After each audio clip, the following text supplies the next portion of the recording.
তো কেমন আছো সবাই? জেড ডাইনেস্টি সিজন 2 এর আরো একটি নতুন এপিসোডে তোমাদের সবাইকে স্বাগতম। আমরা সিজন 2 এর প্রায় শেষের দিকে চলে এসেছি। তো তোমরা এখনো যারা আগের এপিসোডগুলো দেখোনি, জলদি গিয়ে দেখে আসো। চ্যানেলে প্লেলিস্ট তৈরি করা আছে। যাই হোক, গত এপিসোডে আমরা দেখেছিলাম জিওফ্যান আর ইয়েল ফ্যানশিয়ান ভ্যালিতে ইনভেস্টিগেশন করতে এসেছে, কারণ ফ্যানশিয়ান ভ্যালির সাথে ফিশ মনস্টারের কোনো রিলেশন রয়েছে। এখন জিওফ্যান আর ইয়েল প্যালিসের কাছে যেতেই ঘন্টা বাজতে শুরু করে, যার জন্য ফ্যানশিয়ান ভ্যালির লোকেরা বুঝে যায় যে বাইরে থেকে কেউ এখানে ঢুকে পড়েছে। এখন এই এপিসোডের শুরুতে আমরা দেখতে পারি অনেকগুলো স্টুডেন্ট জিওফ্যান আর ইয়েল এর পিছু করছিল। ওরা দুজন ওইখান থেকে পালানোর চেষ্টা করছিল, তবে ওরা দুজন যেখানে যেখানে যাচ্ছিল সেখানের ঘন্টায় বেজে উঠছিল, যার জন্য খুবই সহজেই ওই স্টুডেন্টগুলো ওদের লোকেশন পেয়ে যাচ্ছিল। এটা দেখে জিওফ্যান ওদের পিছনে আসা স্টুডেন্টদের মারতে শুরু করে। তখনই ওইখানে সেই এল্ডার চলে আসে, এরই সাথে অনেকগুলো স্টুডেন্ট মিলে ওদেরকে ঘিরে ফেলে। এটা দেখে জিওফ্যান অনেক পাওয়ারফুল একটা অ্যাটাক করে সব স্টুডেন্টদের দূরে সরিয়ে দিয়ে ওইখান থেকে পালিয়ে যায়। তবে ইয়েল পালিয়ে যাওয়ার আগে একটি ফরমেশনের মধ্যে আটকা পড়ে যায়, যেটার ভিতর থেকে ও বের হতে পারছিল না। তখনই ওই এল্ডার আর স্টুডেন্টরা মিলে শেকল দিয়ে ইয়েলকে ধরার চেষ্টা করছিল, যেটার হাত থেকে বাঁচার জন্য ইয়েল এদিক ওদিকে ছোটাছুটি করছিল। এদিকে জিওফ্যান লুকিয়ে ওই ফরমেশনের উপর একটি অ্যাটাক করে, যার জন্য ওই ফরমেশনের উপর ফাটল ধরে যায়। ইয়েল তখন ওই ফাটল ভেঙে ওই ফরমেশনের ভিতর থেকে বেরিয়ে যায়। এরপর ও আর জিওফ্যান একসাথে ওইখান থেকে পালিয়ে যায়, যার সময় ইয়েল জিওফ্যানকে থ্যাঙ্কস বলে ওকে বাঁচানোর জন্য। এইদিকে লিজুন ওই এল্ডারের কাছে আসে আর ওই এল্ডারকে বলে, আপনি আগেই আমাদেরকে বলে দিতে পারতেন, তাহলে আমরা আগে থেকেই অ্যালার্ট হতে পারতাম। এটা শুনে ওই এল্ডার রেগে যায়, কারণ জুনিয়র হওয়া সত্ত্বেও লিজুন ওকে জ্ঞান দিচ্ছিল। তাই ওই এল্ডার ওইখান থেকে চলে যায়। লিজুন তখন এটা এসে ভ্যালি মাস্টারকে একটি পোর্টালের মাধ্যমে বলে দেয়। ভ্যালি মাস্টার লিজুনকে বলে, এরা দুজন তারাই না তো যারা ওই ফিশ মনস্টারদের একজন এল্ডারকে মেরে ফেলেছে? লিজুন বলে, হ্যাঁ, এমনটা হতে পারে। ভ্যালি মাস্টার বলে, তোমাকে যে ট্রেজারটি আনতে পাঠিয়েছিলাম, তুমি যদি সেটা নিয়ে আসতে পারতে, তাহলে আজ আমরা আমাদের সমস্যাগুলো থেকে অনেক সহজে বেরিয়ে আসতে পারতাম, কিন্তু এমনটা আর সম্ভব না। তাই ভ্যালির সব স্টুডেন্টকে অ্যালার্ট হয়ে যেতে বলো, আর খেয়াল রেখো কেউ যেন ভ্যালি থেকে বের না হতে পারে। অন্যদিকে আমরা বিয়ার আন্টকে দেখতে পারি, যে রেনব্যাং এর কাছে এসেছিল, যে একটা বিস্টের মাধ্যমে ওই ফায়ার ফিনিক্সের শরীর থেকে রক্ত বের করছিল, যার জন্য ওই ফিনিক্সটা অনেক শর্টপট করছিল। তাই রেনব্যাং ওই ফিনিক্সটাকে মেরে ফেলে আর ওর শরীর থেকে সব রক্ত নিয়ে নেয়। এরপর রেনব্যাং বিয়ার আন্টকে দেখে বলে, আমরা ফায়ার ফিনিক্সের রক্ত নিয়ে নিলাম, এখন যদি বাকি দুটি বিস্টের রক্ত নিয়ে নিতে পারি, তাহলে আমাদের সেক্টর হবে সবচেয়ে শক্তিশালী। এরই সাথে সে বিয়ার আন্টকে জিজ্ঞেস করে, আমি তোমাকে জিওফ্যানের উপর নজর রাখতে বলেছি, তার কি হয়েছে? বিয়ার আন্ট তখন বলে দেয় যে জিওফ্যান হয়তো রোজিকে পছন্দ করে, কেননা ও অনেকবার চান্স পাওয়ার পরও রোজিকে মারেনি। এটা শুনে রেনব্যাং কিছুই বলে না আর ওইখান থেকে চলে যায়। পরের দিন সকালে আমরা সেই এল্ডারকে দেখতে পারি, সে কিছু স্টুডেন্ট নিয়ে জিওফ্যান আর ইয়েলকে খুঁজতে বের হবে, কারণ তার মনে হচ্ছে ওরা দুজন আশেপাশেই কোথাও আছে, কেননা ওরা দুজন ভ্যালির তেমন কোনো ইনফরমেশনই নিতে পারেনি। তবে লিজুন ওনাকে যেতে বারণ করে, কিন্তু ওই এল্ডার কোনো কথাই শোনে না। এইদিকে আমরা জিওফ্যান আর ইয়েলকে দেখতে পারি। জিওফ্যান বলে, ওই ঘন্টাগুলো যদি না বাজতো তাহলে আমরা কোনো না কোনো প্রমাণ তো পেয়েই যেতাম, তাই আমাদেরকে ওই ঘন্টাগুলো থেকে সাবধান থাকতে হবে, কিন্তু আমরা এটা কিভাবে করব সেটাও জানি না। তখন ইয়েল বলে, আমার কাছে একটা প্ল্যান আছে। ওইদিকে সেই এল্ডার জিওফ্যান আর ইয়েলকে খুঁজতে বেরিয়ে পড়ে। ওরা দূর থেকে জিওফ্যানকে একটি পাহাড়ের উপর দেখতে পায়, তাই ওরা জিওফ্যানকে ধরতে চলে যায়। এদিকে ইয়েল একটি স্টুডেন্টকে পিছন থেকে ধরে ফেলে। ওইদিকে জিওফ্যান ওদের কাছ থেকে পলাতে পলাতে সুযোগ বুঝে ওইখান থেকে বেরিয়ে পড়ে। এখন জিওফ্যানকে না পেয়ে ওই এল্ডার বুঝে যায় যে ওদেরকে ফাঁসানো হয়েছে, তাই ওরা সেইখানে চলে আসে যেখান থেকে ওরা জিওফ্যানের পিছু করেছিল। ওইখানে ওরা একটা চিঠি পায়, যেটা লেখা ছিল, তোমার একটা লোক আমাদেরকে দেওয়ার জন্য ধন্যবাদ। এটা দেখে তো ওই এল্ডার প্রচন্ড রেগে যায়। অন্যদিকে আমাদেরকে দেখানো হয় বিয়ার আন্ট ঘোষ সেক্টর এল্ডারকে বলে, যদি আজ বিয়াও জীবিত হতো তাহলে সময়টা অন্যরকম থাকতো। পরের সিনে আমাদেরকে একটা অদ্ভুত ক্যাসেল দেখানো হয়, যেখান থেকে একটা মেয়ের চিৎকার ভেসে আসে। এইদিকে ইয়েল সেই স্টুডেন্টটাকে ওর বসে নিয়ে জিজ্ঞেস করে, তোমরা ফ্যানশিয়ান ভ্যালির লোকেরা কিভাবে এত তাড়াতাড়ি একজন আরেকজনের লোকেশন পেয়ে যাও? তখন ওই স্টুডেন্ট একটা স্পিরিচুয়ালওয়ালা পাতা দেখিয়ে বলে, এটা জ্বালালেই আশেপাশের স্টুডেন্টরা আমাদের লোকেশন পেয়ে যায়। তখনই জিওফ্যান সেই এল্ডারের হাত থেকে পালিয়ে ওইখানে চলে আসে।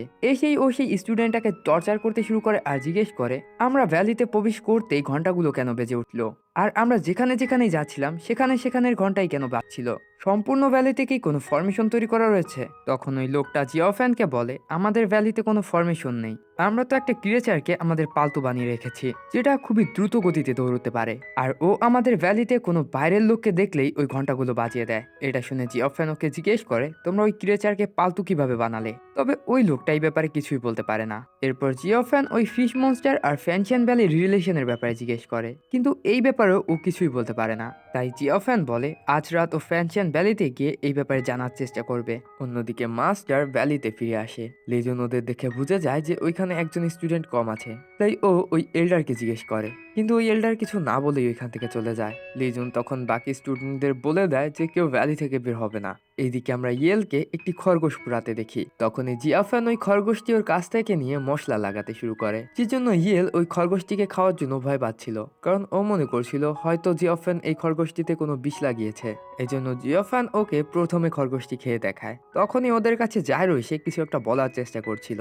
ওরা দুজন তখন জাইরোর কথা বুঝে ফ্যানশিয়ান ভ্যালির গেটের সামনে চলে যায়। ওইখানে ওরা দেখতে পারে কোনো একটা ঝামেলা লেগেছে, তবে ওরা দুজন বুঝতে পারছিল না আসলে কি হয়েছে। তাই জিয়াফান এটা গুরুত্ব না দিয়ে ফ্যানশিয়ান ভ্যালির প্যালেসের দিকে চলে যায় খোঁজ করতে, আর ইয়েল ওইখানে চলে যায় আসলে কি হয়েছে সেটা দেখার জন্য। ওইখানে ও দেখতে পারে অনেকগুলো ফিশ মনস্টার ফ্যানশিয়ান ভ্যালির গেটের সামনে জড়ো হয়েছে, আর ফ্যানশিয়ান ভ্যালির লোকেরা ওদেরকে আটকাচ্ছিল, কারণ ওদের এল্ডার মারা যাওয়ার কারণে ওরা খুবই রেগে আছে।